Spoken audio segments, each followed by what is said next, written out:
Hello. So a viewer requested Lightman Leaf. He asked how I did my Whisper of the Heart animation or environment. Um, um, so let's go open it up the project. So here it is. So you can see it's a very so here it is in solid view. I use a lot of collections so I can like view only certain elements at a time. Um, so I did a very stable workflow, so I'll be like having all this off. Okay, so the system I'm using is on the Linux, and I'm fetch,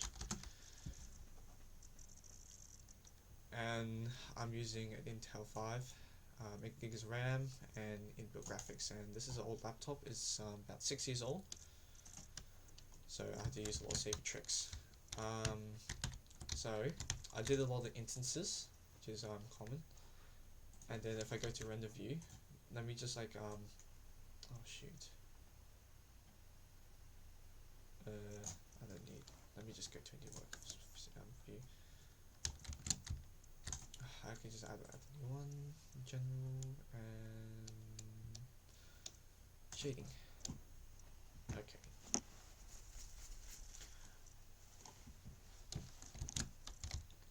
So the one trick I did here is I use trim sheets on the buildings. Since they're far away, if I would go all the way back up here, they look already 2D, and I have about like 5 buildings, and I didn't want to have like 5 individual textures. So what I did here is I had them all the textures here, and I just UV unwrapped them. So if I go to my UV working space and I have them down below at the bottom, and I did a particle system. So I just unwrap like certain parts of the building to this area. The roof is just up there, and I tile it in a way that you won't notice it. I use a lot of perspective tricks. So this is like nerdy drawing to make the distance actually look further, because as you go further the things get smaller. So to make it like tiny, so this is like a few meters, like 20 meters. And of course I use a image, and then I shade it in the way. I use a huge saturation node to shift it to make it blue. And for a background, so I did some shade nodes. So basically what's happening here, so generate coordinates. So I have like the y on the y-axis, so from 0 to 1 I have the gradient fade in with the actual sky, and I just inverted it, and I mix it with transparent. And then I use the same trick on the ground, where I just I shift the hue to. For the trees, these are not the same trees from there, because you only see them really far away, so you don't need the high detail. So this is like a low poly version. As you can see, it's just a few blobs. The shading, this is exactly identical to the light tutorial. I can't remember, the Light Studio Boys, I'm pretty sure. So I have like an input, and I just like tell like according to like the viewport visibility by the color of this, you can like change it, and also have a transparency one too if you don't want to have it rendered. So the top is cloud, and then you can like cycle through the one that you need, and that's just a cheap way instead of having like 6 unique materials. You can see materials are really small. The reason why it's really large, because I have this plane, it's like an old model, and it didn't use the things efficiently, so I had to simplify it, and that's the best I could do. I use a lot of procedural nodes to give like random results quickly, and I use a lot of volumetric tricks. As you get further away, things fade in the distance, and of course parallax is important, so I have them far away, so parallax has become very apparent. The tricks I did. So this is like the same texture, but I use the polygon Uber mapping node. So what this does, so if I do Shift Control E, okay, next view, okay, here it is. So what it does, it basically like scatter, like this is really useful to like break up repeating patterns. Really good node group, and it's have a lot of vector math in here. This is not my workhorse, this is from Polygon. So I use that to just variation the texture, and then you won't of course notice it when I apply the grass, which is a particle system identical to the tutorial. I have it off and it's at 100,000. So let's just do an example of like 100, and I turn it on. Okay, you still don't notice it. How about 1,000?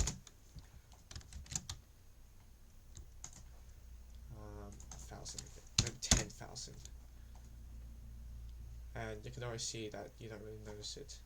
I also have a setup too.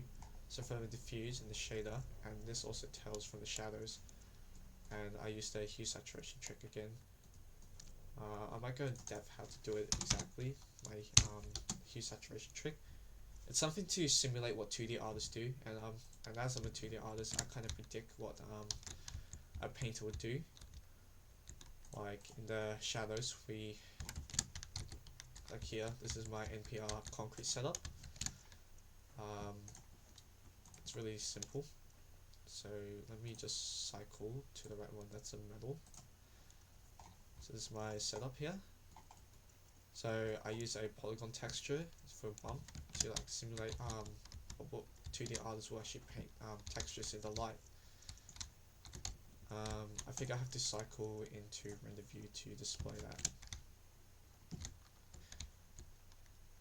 And yeah, so in the shadow there's no texture, but in light there is texture.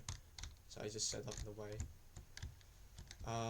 I used a new feature in Blender 2.9. So let's go to world, and I used the sky texture. It's really cool.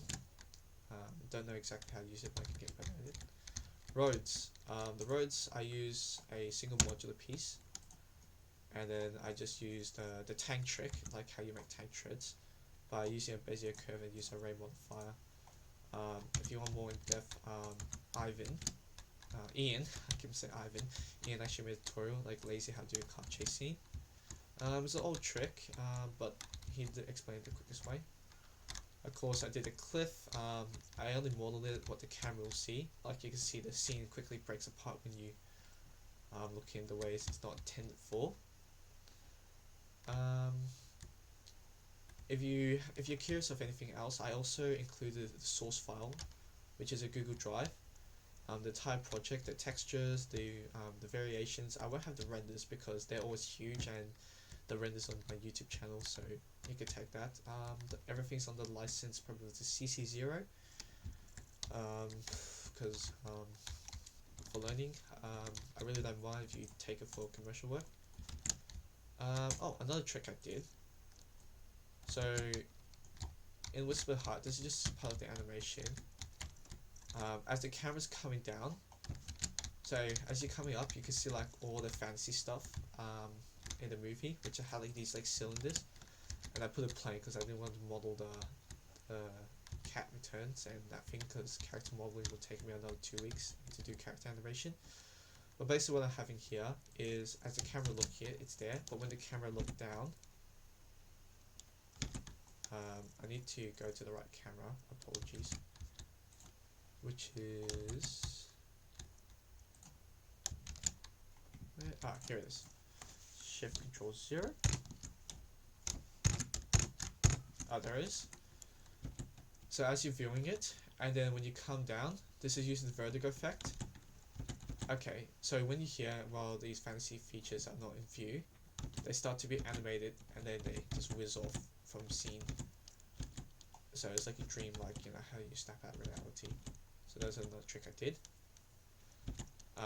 The camera, how do I do that effect? So if I go to my time frame, so I have the focal length at 50mm, and then as the camera is like significantly moving, you won't notice it actually changes to a higher one, so it's more zoomed in, so at 70, and then when it starts coming down, it retracts back to 50, so feel that pull.